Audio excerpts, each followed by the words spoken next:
Hello guys, and welcome back to MSX Tutorials. And in today's video, I'm going to be showing you guys how to fix the Windows update. And let's get straight into the video. So the first thing that you guys can do is go ahead and simply open up Settings. Once Settings is open, you can make your way over to System, and then from System, look for Troubleshoot.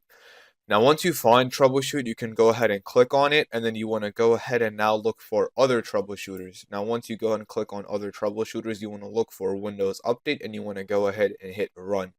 Now, once that's done troubleshooting, you guys should be good to go. What you can also do is you can simply restart your PC.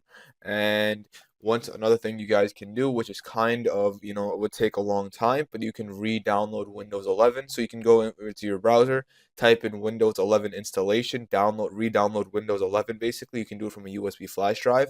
However, I don't recommend that way because it is kind of a lengthy process. But as a last resort, you can do that. But doing a regular Windows Update troubleshoot and then just restarting your PC should be good to go. You guys should be good to go.